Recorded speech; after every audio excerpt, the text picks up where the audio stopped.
আজ শুভ সরস্বতী পুজো। হলুদ শাড়িতে বীণা বাদিনী রূপে মা সরস্বতী আজ আমাদের মাঝে। জ্ঞান, বিদ্যা, বুদ্ধি আর সৃষ্টিশীলতার প্রতীক আমাদের প্রিয় মা।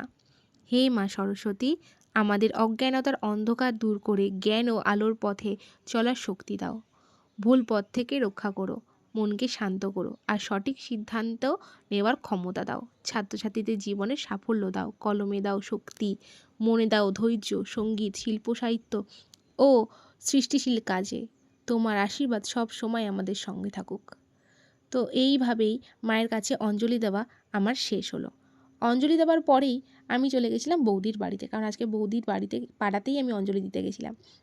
তাই বৌদির বাড়ি এসে সকাল সকাল আমাকে বৌদির মা খেতে দিয়েছে লুচি আর ঘুগনি। ঘুগনিটা বেশ দারুণ ছিল, বেশ ফুলকো ফুলকো সাদা সাদা লুচি, শীতের বেলায় সব থেকে বেশি ভালো লাগে। কিন্তু আমি না লুচি অতটা ভালো খেতে পারি না, আমাকে দিয়েছে 5টা লুচি। খুব কষ্ট করে আমি লুচিটাকে খেয়েছি। কি বলবো, আমাকে তো কোনো কাজই করতে দিচ্ছিল না, শুধু বসে থাকতে বলছে। কেমন লাগে বলো, কোনো কাজ না করতে দিলে ভালো লাগে? এই করে অবশেষে দুপুরের টাইমটাও চলে এলো। মাঝখানের ভিডিও করে ওঠা হয়নি, মজার ছলে দাদাও এসেছিল।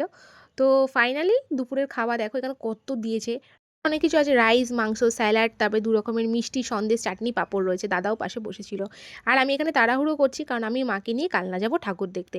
তো তাই জন্য আমি তাড়াহুড়ো করে খাওয়া দাওয়া শুরু করে দিয়েছি। দাদা এদিকে বলছে ভিডিওটা অফ কর। তো তাই জন্য ভিডিওটার বেশি না বাড়িয়ে আমি একটু খেয়ে দেই, অফ করে দিয়েছিলাম ভিডিওটা। তারপরে বাড়ি যাওয়ার ভিডিওটা আমি নিইনি, কারণ তাড়াহুড়ো করে বাড়ি হয়ে রেডি হয়ে গেছি। সোজা দেখো এখানে আমি রেডি হয়ে গেছি, আর রেডি হয়ে আমি সোজা চলে এসেছি স্টেশনে। আমি মাঝখানে ভিডিও একদমই করার সময় পাইনি, কারণ নাহলে আমি ট্রেনই পেতাম না। তো এইখানে আমি আর আমার মা সোজা চলে এসেছি। আজকে আমি পুরো একেবারে পিঙ্ক, এটা যদিও বা ক্যামেরাতে হয়তো লাল লাগছে, বাট এটা রানি কালারের একটা শাড়ি। তো তোমরা অবশ্যই জানিও যে আজকের সাজটা আমার কেমন ছিল। আর এখানে এই সাইডে আমার মা আছে। তো সবাই তো কাপেল নিয়ে যায়, কি করব, থাকতেও যার নেই। তো এরকম একটা ব্যাপার, আমি তো আর কাপেল নিয়ে যেতে পারিনি, আমি আমার মাকে নিয়ে গেছিলাম সোজা ঠাকুর দেখতে।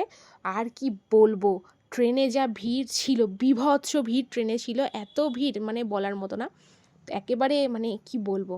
তো তোমরা অবশ্যই জানিও আমি আর আমার মাকে কেমন লাগছে, আমাকে আর আমার মাকে কেমন লাগছে দেখতে।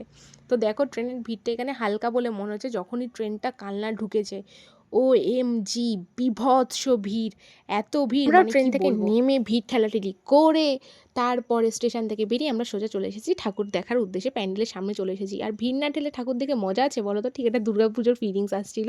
তোমরা দেখে এখনও পর্যন্ত যারা ভিজিট করনি তারা অবশ্যই মায়ের প্রতিমা আর প্যান্ডেল ভিজিট করে আসো, দারুণ সুন্দর হয়।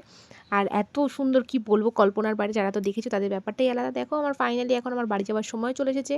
তো আমি বাড়ি যাই। আজকের ভিডিও এইটুখানি, ভালো লাগলে লাইক আর সাবস্ক্রাইব করে দিও। টাটা।